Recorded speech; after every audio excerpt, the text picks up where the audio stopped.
It's your village girl, Dr. Ndovhada, and welcome back to the Doctor's Corner podcast. This is a podcast where we have health conversations, real conversation, and we have experts that come to give us advice. And I am your host, and today's topic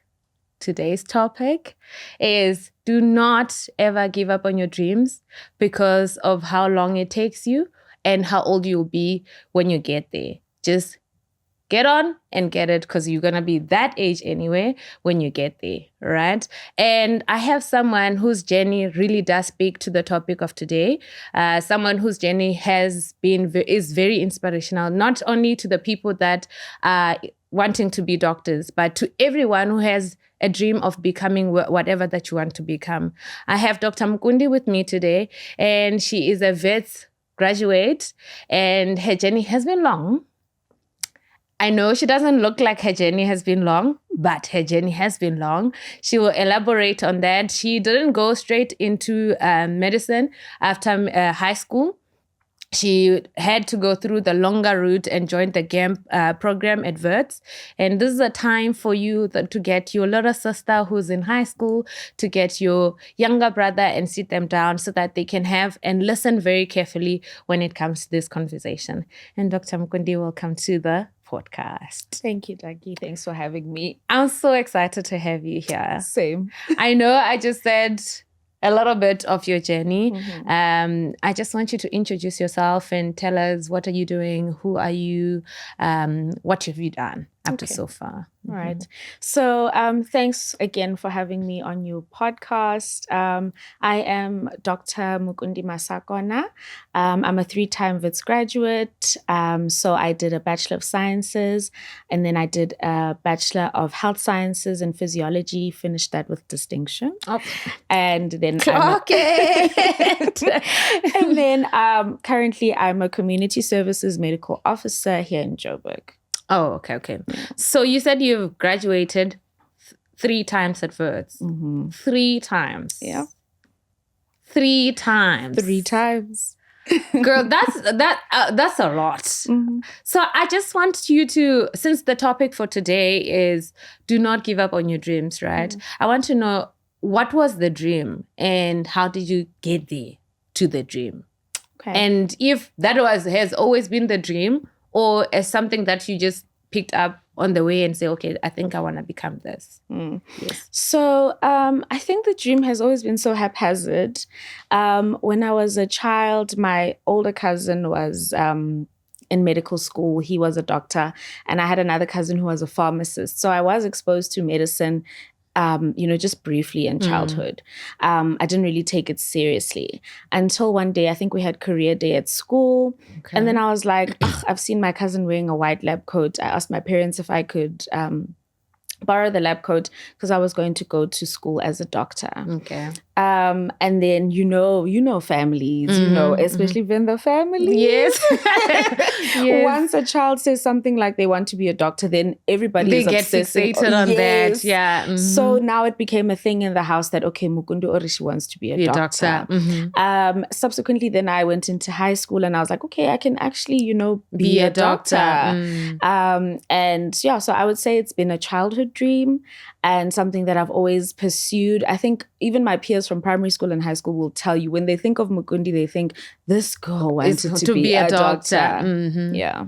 So then when it has been a childhood dream, what happened after? Did you, from matric, what happened? What was that journey of you getting into university and not being in the medical program? Yeah. So I'll just go a little bit back before matric. So when I was still applying for university, at that time they wanted your grade 11 marks. Yes. And I think I did really well in grade 11. I got, I suppose, a provisional offer from Stellenbosch at the time.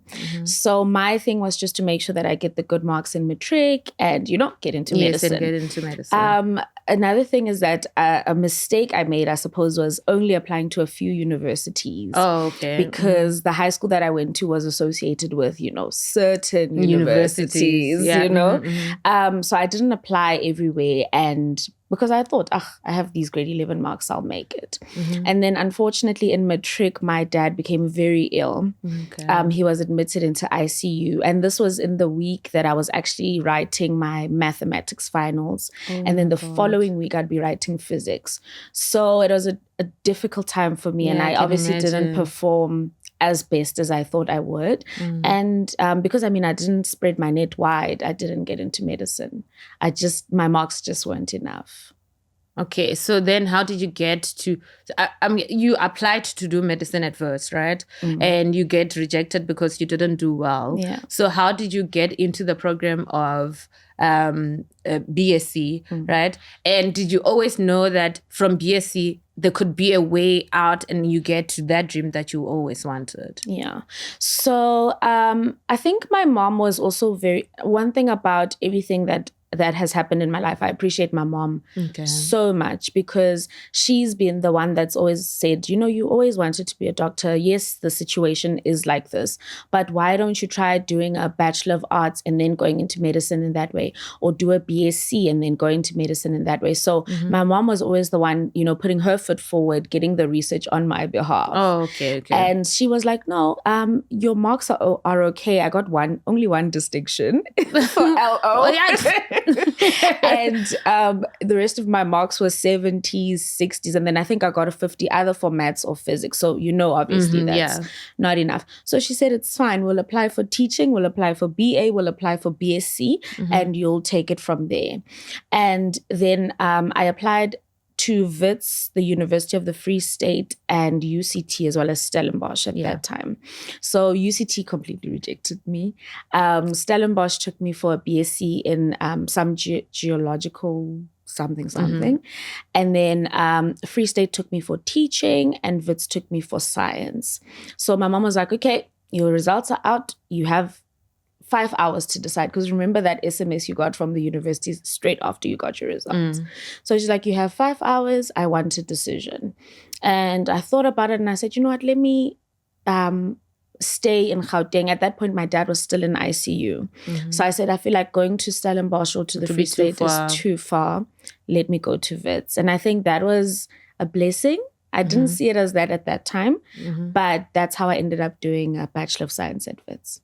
So you said your mom was the one who did all the investigation. Did she actually know that there's a GAMP program? And how did you get there? You graduated in BSc and then you did your master's, right? I did my honors. Your honors, yes. You did your honors and then you went into medicine. From that transition of doing your honors and into medicine, were you already aware that there's an option of doing the GAMP program? Because your mom said that the other BScs, you can always get into the program of medicine. Or she was just being a hopeful mom? I think it's a bit of both. So we actually didn't know about the actual GAMP program at the time. But my mom knew that she had friends and colleagues and relatives who did science first and then got into medicine. So her assumption was that you'll do science and then immediately get into medicine, not knowing that there's a GAMP program. And then also on the hopeful side, my mom, she just knew. I think she just knew. She knew, right? No, this child needs to be a doctor. And she said, you know what, we'll find whatever avenue we need to find. And so I can't even give myself the credit. I have to give my mom the credit for actually going out and at least starting the research for me. And then when I got into science, I'm a very old Vitsi. So the old Vitsis will know that there was an agreement when we got into university around 2015 that if you pass BSc first year well, you go straight into medicine. Okay, like first year. Okay. However, things started changing. The dean changed, and then they were like, no, we are changing a couple of things. Now you have to complete your degree. You can't do your BSc in anatomy and physiology, for instance, because it was not enough credits. Oh, okay. And so it changed, and I had to then choose whether I want to do physiology or anatomy. I couldn't do both. But I think we'll get into that. Yeah. Or do you want me to? Yeah, you can. Yeah, I think you must just elaborate. So Yes, so the agreement essentially fell apart, and they insisted that no, you have to finish your degree. Yeah. And you had to choose, do you want to take physiology as a major or do you want to take anatomy as a major? Otherwise, your other majors had to be pure science majors. Okay. So in first year, I did mathematics, calculus, statistics, chemistry, biology, and physics. And then I failed chemistry. I think everyone who reads my blog or has me on TikTok knows that I tell them I failed chemistry. I got 28%. I think I saw you post something that, like a building, and you're like, if you know this building, and I saw another doctor commenting that if you know this building, you know that it's going down. Yeah, whole 29. That's where I collected my 28%. Oh, well, sorry. And so, I mean, eventually, yes, I passed first year, but I couldn't continue with chemistry major. So I then went into second year and I did animal sciences and human physiology, which is a weird combination. And then I carried that over into third year. In third year, my marks were really, really good. I got some awards, but because the GEM program needs your second and third year average, it just wasn't enough. I missed the cutoff by 1%. Yeah. And how did that feel like? My goodness, it was gut-wrenching because, I thought I finally come out of this slump. And you're also finally getting there. And I dedicated my BSc essentially to not really having a social life, not really, enjoying university to try and attain this goal. So not getting it and missing it by such a narrow margin. I think it shattered me. It broke me in ways that I never thought I could be broken. And I remember that December, I literally cried every day. I'd wake up in the morning, make my bed, eat, and start crying. And my mom did not know what to do with me. She didn't know how to comfort me. And you want to cry? Yeah, I won't though. Sorry. I won't though. But yeah, I thought we were finally out of the woods as a family, and I was finally gonna do what I wanted to do. So that was a big, big setback. But I dusted myself off as I did in matric, and I registered for my honors finally. I actually registered quite late for my honors. That was because I was in denial. I was really in denial. I really thought that, I stood a chance. You got it. Yeah. Oh, can I have a moment, please? Sorry. It's okay. Yeah. You have tissue. I did not realize that talking about this would make me feel like this. No, it's okay. Yeah. Do you have tissue? I have tissue, but it's in my bag. Okay. Okay, let's continue. Anyway, so I registered late for honors. And I remember the coordinator was so angry at me. He's like, "You're so indecisive. Why are you deciding on only doing honors now? We're almost full." And I just said, "Please give me this chance. I really want to do this." And I eventually registered for honors. And, I got into it. The year started. I had not been funded prior, but at that point, I think I had started seeing God being so merciful to me because my mom did not pay for my school fees and honors. She did not pay for res. I got two scholarships for that honors that I never wanted to do. And, I had an amazing supervisor who I told from the onset that this is just a transit. I don't think I'm made for research. I want to be a doctor. But I will give my all in this honors as if this is what I want to do. Yeah. So I think that's one thing about me and the way I look at life. Even if it's difficult, even if it's something that I don't really like, I will give it my best because you always talk about, how your relationship is with God. But when you're a Christian, you have this certain ideal or vision that what God has given you is good. Yes. It is complete. So I always look at life in that way. Did my honors and then I finished with distinction. I'm still shocked to this day. Like I kept on thinking, this is the girl who got rejected in matric, who got 28% in first year and is now, top of the class, essentially. And I remember telling God throughout honors, I told God, I was like, I don't want to be like, remember the old Bafana, we need, for us to get to the World Cup, so and so needed to lose, so and so needed to win. I told God, I was like, this year, nobody needs to fail for me to get in. I am going to be first pick. So I was quite intentional about that prayer. And lo and behold, before graduation, I got my offer to join medicine. Oh, that's so amazing. Yeah. Like, you know, that coming from, I'm just imagining myself that in high school, like failure was not something that I'm used to. And being rejected, especially academically, was never something that you're used to. Yeah. And the fact that you're coming from this and then you go down, it means that, and someone says, no, you're not going to do this, right? And in your personal life, you're also not going through the best time of your life, right? Yeah. And you're getting no.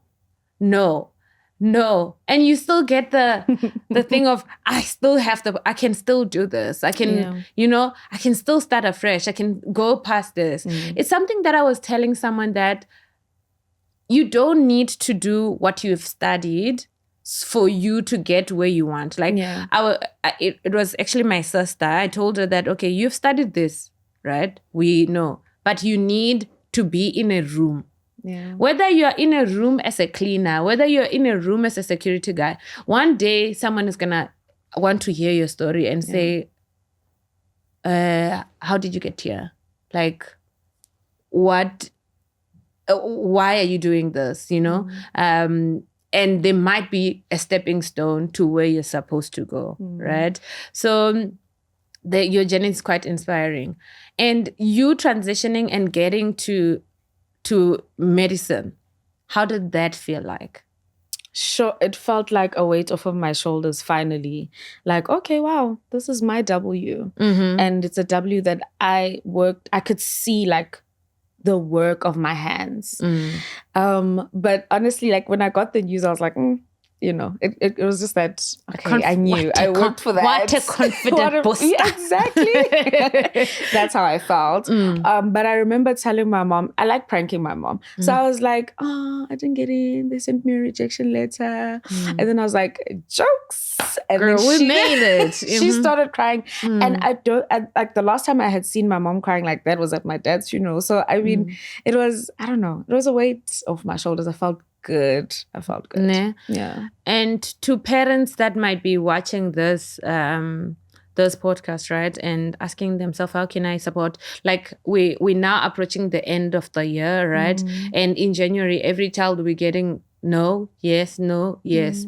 To parents who are their children might have to go through the journey that you went through, right? Yeah. What can you say to that mom? What can you say to that dad? How can they support their child during that time? Because I think for me, when I've seen like with my other siblings, right, parents struggle a lot with supporting a child who's also going through a mental problem. Imagine working so hard and not getting in what you wanted to get into, right? You also get like sad. Some people go into depression, right? But the parents don't actually know, how can I support this person? Maybe it's not their story. Maybe their story is that they never went to school. Maybe their story is that they started from, they went to university straight into what they wanted. What would you say to such a parent? Because you said a lot about your mom, that your mom was championing you. She was saying, you can do this, you will get there. What can you say to that parent? I think to parents, I would say that this is your child, and whether we like it or not, even as children, and I think we really underestimate the fact that our parents are doing this thing with us. Like when we feel down, especially when it's a journey like the journey that I had. When I felt down, my mom felt down. So as a parent and as a child, I think it's important overall to talk about your feelings. How does the situation find out how the situation makes your child feel. And then, support them through whatever they're feeling, validate their feelings, because it is okay to be sad. It is okay to be upset. It's okay to be disappointed, but it shouldn't then lead you to give up on your dreams, especially if your parent and you also know that this is the ultimate goal that we've been working on. So, like I'm short of words, and I tell my friends all the time that when it comes to a support structure, I can't beat my mom. I think she should be on this seat and tell you guys how that was like. Yeah, but I think my mom and I talk a lot about everything. A day doesn't go by without us talking. So talk. You need to just talk. Talking is like, you say, let's talk, right? But the parent is like, what do I say? Like from a child who was experiencing what you were experiencing, what kind of support did you need, right? What advice you've went through that, you went through that with your mom. Yeah. But what advice would you say from a child's perspective that I needed my mom for this, I needed my mom for that, right? Yeah. For me, I needed my mom to say, oh, don't be afraid. You can enter in that room, right? My mom said, oh, you've worked hard. You're going to do that. Now I was stuck between like choosing universities, right? And I didn't know which one to go for. Must I go very far or must I stay here, right? I needed someone to make that decision for me, right? And she said, no, stay closer where everyone is, where your brothers are and where your dad is, right? But I didn't know where to choose. But in your situation, you had your mom. To a mom who's like, Mukundi, how do I support my child? What do you say to her? I think as a mom or a dad or a guardian, just a senior or parental figure, be there, be present, be with your child in that moment. They're processing a whole lot of emotions and things that you as a parent were probably trying to protect them from. So just be there. Your presence goes a long way. And speak, words of affirmation into their lives. They might not hear it at that point when they're disappointed. I will be honest about that. But speak those things into their life. And make sure that you, on a medical side now, I'm currently working in psychiatry, for instance.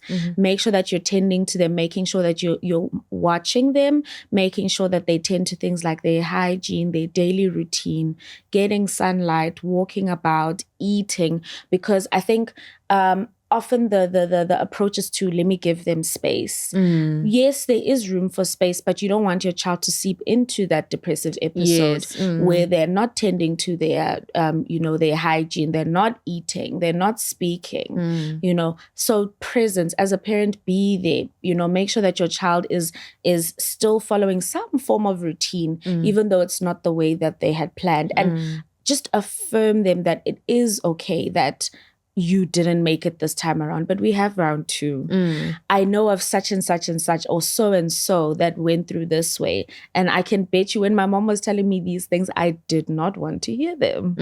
I was like, Mom, but like I'm currently going through, one of the worst times in my life. But it did seep into me when I was alone to say that, what, my mom was right. So and so did a BSc and they got in. Yeah, I can also do it. So and so did a PhD first, and then they got in. So as a parent, just your presence, you need to be there for your child. And that the time of failure is not a time for parents to be shouting at their kids. It's not a time to be reminding them, I told you do this and do that, right? It's a time to protect your kids, right? Especially we're in a generation where children feel a lot. We're in a generation where children are, they go into when they feel failure, they resort to other things like drugs and alcohol and other things. This is a time where you have to like hold your child the same way you held them when they were still young and say, okay, I understand this is the situation you're going through. You might not understand maybe, but you can see that it's hard on them. Also ask them, how can I support you if you don't know? Yeah. Right? Don't revert, because I think another thing is that our parents are parenting for the first time. Facts. They've never parented someone who's in grade 12, let alone you. Even if you have siblings, they've never parented you in grade 12. This is your first time in grade 12. This is this is the first time your mom or your dad is being a parent to you in this state of life. They're also going through their emotions. You said your mom cried when you told her you didn't qualify. It's because your failure felt like her failure. Yeah. The frustration you're feeling, your parent is also feeling the same thing. The disappointment you have, she's also, or he's also feeling the same thing, right? And if you're only tuning in now, I'm still your host, Dr. Dakalo on the Doctor's Corner podcast.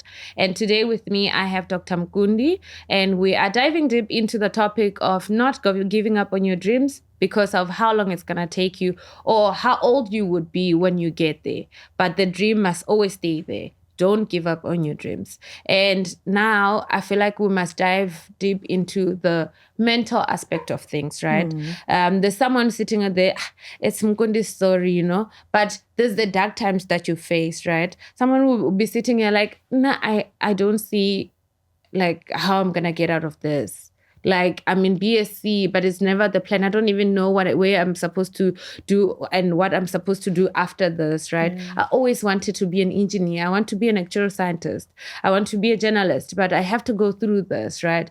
It can also look like someone who is not having the financial means to go to school, right? Who's working somewhere, maybe a tailor somewhere, but they have the dream, right? It's not always about becoming a doctor. There's other dreams, right, which are as big as becoming a doctor, right?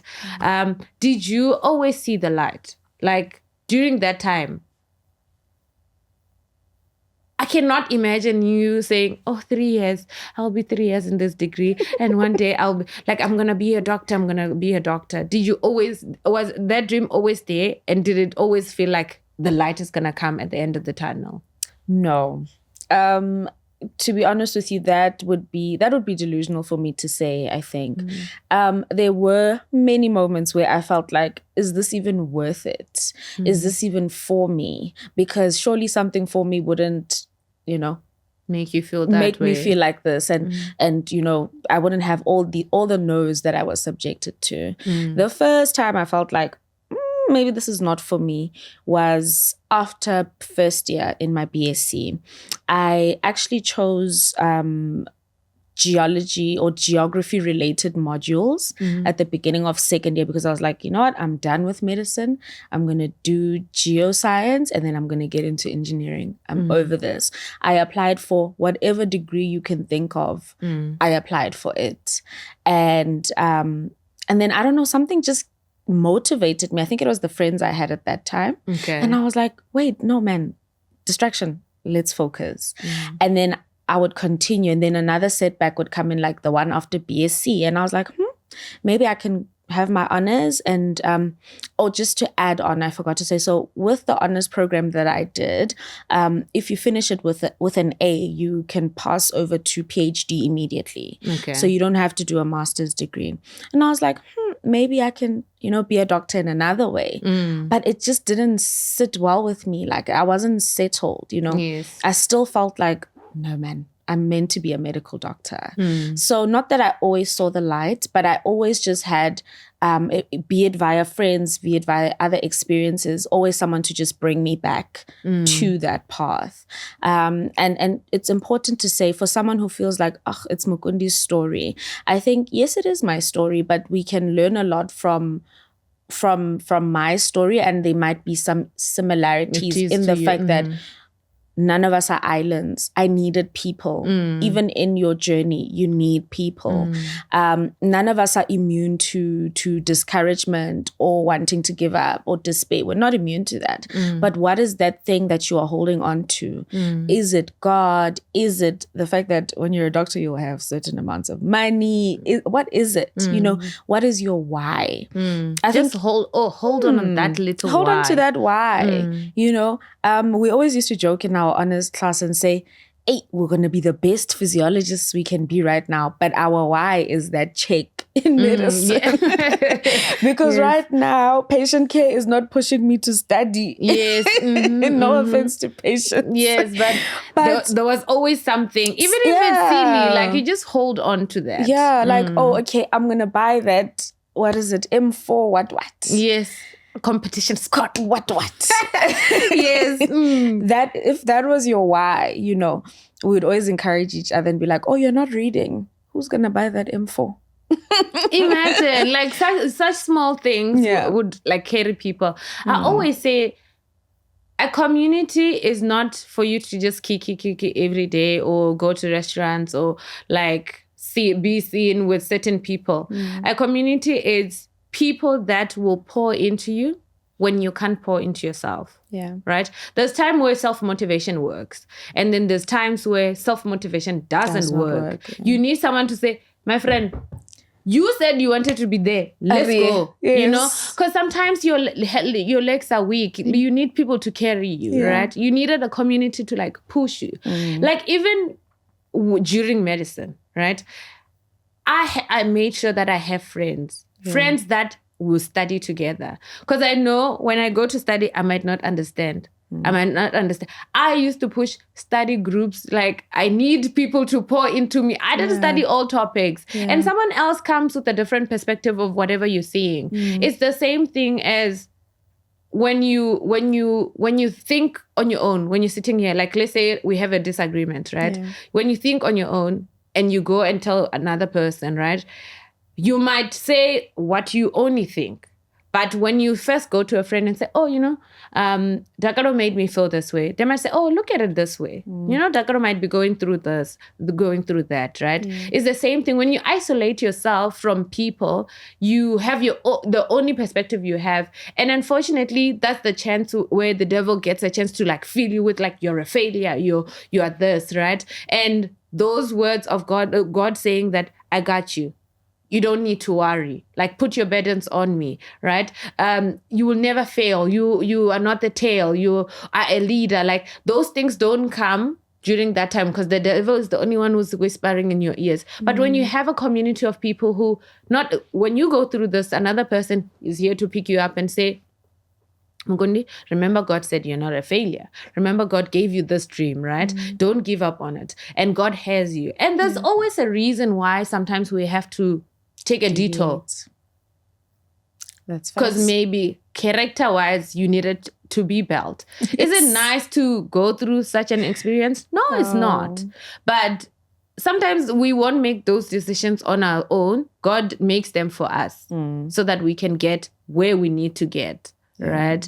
I feel like even in like my life, I can identify with your story, even if it's not career, like life things.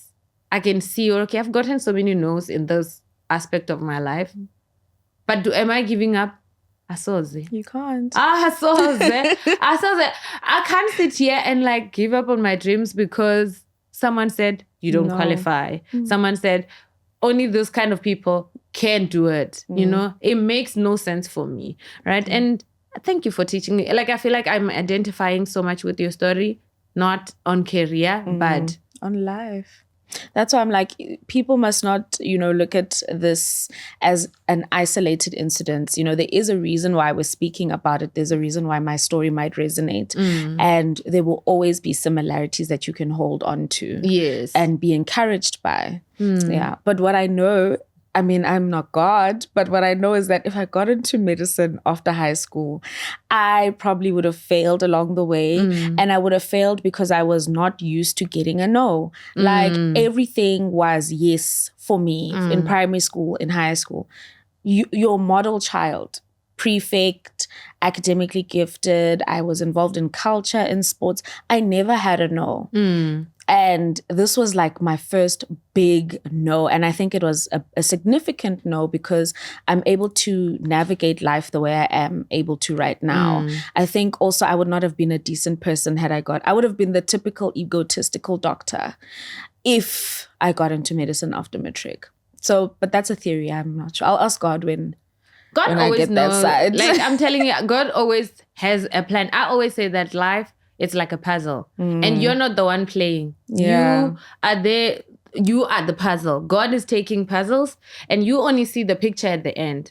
You're not seeing it. God is saying, okay, this part, okay, maybe let's leave that for now. Let's go and make that other picture there. Finish that one and then we can come and revisit this one, right? Because now it's not the time for it, right? So you have said a lot and you've spilled a lot of like advice.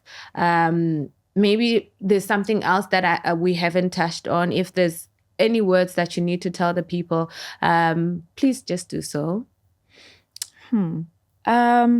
Like you said, we have spoken extensively about it, but ultimately what people can gather from my story, no matter how little it is don't give up on what you set your mind to. Be stubborn. You need to be stubborn. Like, if you want something, go out and get it. It is possible. And the worst thing anyone can say to you is no. They can't hit you. They can't do anything. Like, they can't do anything to you. The worst thing they can say is no. And then you find another avenue. But if it's something that is on your heart and you want to do it, go for it. You? If it's something that's in your heart, go for it. The worst thing that can someone say is no. It's no. And you'll not die. You won't. Oh my God. You that won't. Really... Yeah. I needed that. I honestly did. Thank you for joining me. Like, yeah, I just started a new journey and I think you just woken something up. Shaking something. Thank you for joining me, Dr. Mukundi. If someone or a parent, they want to contact you and ask questions, right? I know you have a blog, right? Can they contact you and how can they contact you? And where do they get your blog? Okay. So my blog is a bit dormant now, but all the information is there from how I got into medical school, what I studied, how I got funding, etc. So the blog is samedischoolblog.wordpress.com. And then they can obviously read. Please read first. I spent a lot of time, gathering all this information. And if you still have questions, there definitely is a comment section on the blog. Okay. Otherwise, I do have a few videos on TikTok. I think my handle is Kundi_M_. And then on Instagram as well, Kundi_M_. So we will put your details on the description box.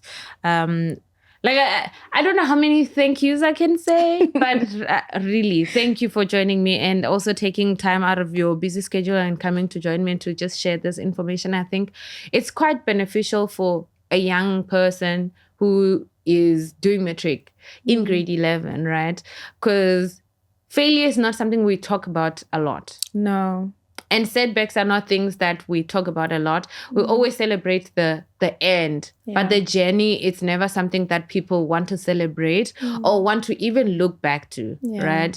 But thank you for sharing that with me. Thanks for having me. Yeah, and like the kids, guys, listen to what she said and don't be discouraged by what other people say. Look at her story and one day you'll come back and say, you helped me. I'm definitely going to make my little brother and my little cousins listen to this because maybe they might not relate. One other thing is that I am the firstborn in my family, right? Same. And my journey was so linear. So when they have to follow me, it makes it's quite impossible, right? For some of the people in my family. So when they hear such stories and I can refer them back, like, no, go to Mukundi and ask her because they might not relate to me. One of my siblings once said, you won't understand. And I get it. I might not understand, right? Thank you for joining today's episode. Don't forget to like, comment, and subscribe. Stay dreaming, stay hoping, and never give up on your dreams as we've discussed. Because one day you need to get to that dream, whether you are however age you are, however long it takes you. And it's still your village girl, Dr. Dakalo Ndouvhada.